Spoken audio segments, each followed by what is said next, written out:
3 चीजें आहार में शामिल करिए। मनु महाराज ने की है। करें आहार शाक, फल और कंद। साग कहते हैं पत्ती वाली सब्जी को, चने का साग, चौलाई का साग, बथुआ का साग, सरसों का साग, पालक का साग। इससे पेट शुद्ध होता है। अगर पेट शुद्ध और साफ नहीं है तो जवानी आएंगी, भजन में आलस आएगा, भजन कर नहीं सकते आप। तो आप मटर पनीर भी खाइए, मैं कोई इसके लिए मना नहीं कर रहा हूँ, लेकिन तो भी हर मौसम में पत्ती की सब्जी आती है, वो जरूर रखें। शाक, फल, फल से मन शुद्ध हो, बुद्धि शुद्ध होती है। फल से बुद्धि शुद्ध होती है, इसलिए फलाहार किया जाता है जिस दिन व्रत होता है। फल जरूर, और हर मौसम में फल आते हैं। लेकिन आप सब बड़े बड़े लोग हैं, जब बढ़िया मई जून में तरबूज आएगा तब तो खाओगे नहीं, चूंकि मेहरी के बच्चे भी उसी को खा रहे हैं, हम कैसे खाएंगे, इतने बड़े आदमी हैं। तो आप जनवरी में तरबूज खाते हैं, जब कोई नहीं खाता तब आप जनवरी में ओह फिर सुडुर सुडुर करो, फिर ले।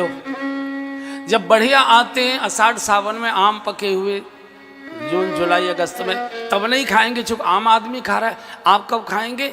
जनवरी में फ्रिज का निकला हुआ कोल्ड स्टोर के, ये लीजिए आम इंदिरा में, हाँ मरो फिर मरो।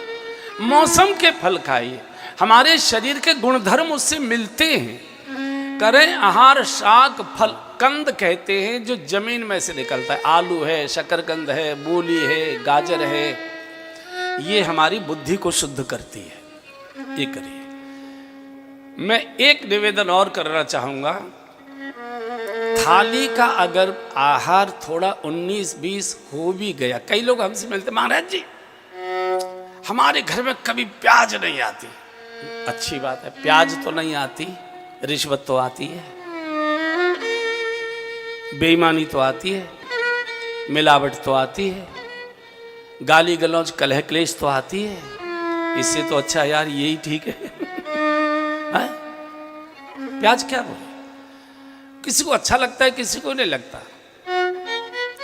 जितने बैठे हो सबने नॉन वेज खाया है। आइसक्रीम खाते हो कि नहीं? कुल्फी खाते हो कि नहीं? फुसफुसे बढ़िया महंगे वाले बिस्कुट खाते हो? बिना अंडे के बनते ही नहीं है। बिना अंडे के आइसक्रीम बनती ही नहीं है, सॉफ्टी बनती ही नहीं है, वो सॉफ्टी होगी ही नहीं। इतने प्रकार की ईजा पिज्जा भेजा, इनमें क्या नहीं होता है, सब चीजें होती है।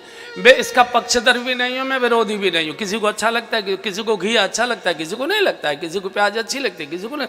लेकिन प्याज खाने वाले भजन नहीं कर सकते। जो प्याज नहीं खाते हैं वो बहुत भजनानंदी हो गए, मेरी मान्यता नहीं है। मैं जिस आहार की चर्चा आपसे करना चाहता हूं, थाली का एक बार को आहार बिगड़ भी गया तो वैद्य जी बैठे, डॉक्टर साहब बैठे, टैबलेट दे देंगे, 2 दिन में ठीक हो जाएंगे। लेकिन 24 घंटे हमारे शरीर की हर इंद्री आहार कर रही है। कान भी आहार कर रहे हैं संगीत का, ध्वनि का। आंख आहार कर रही है दर्शन का, दृश्यों का। जिह्वा आहार कर रही है वाणी का, व्यवहार का, खान का, पान का।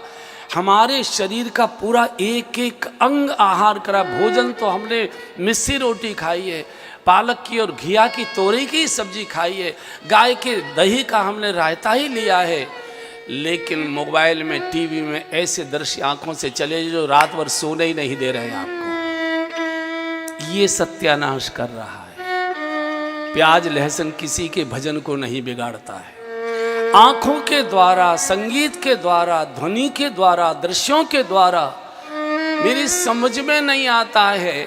चलो समाचार देख लिया, सारा घर सो रहा है, आप अब क्या देख रहे हैं मोबाइल में, ये बताइए।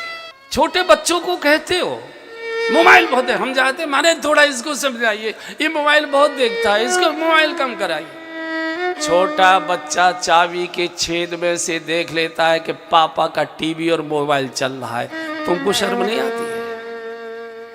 छोटे बच्चे एक एक तुम्हारी गतिविधि जानते हैं, लेकिन वो शिकायत नहीं करेंगे। आप जो आएगा उससे शिकायत करने बैठ जाएंगे।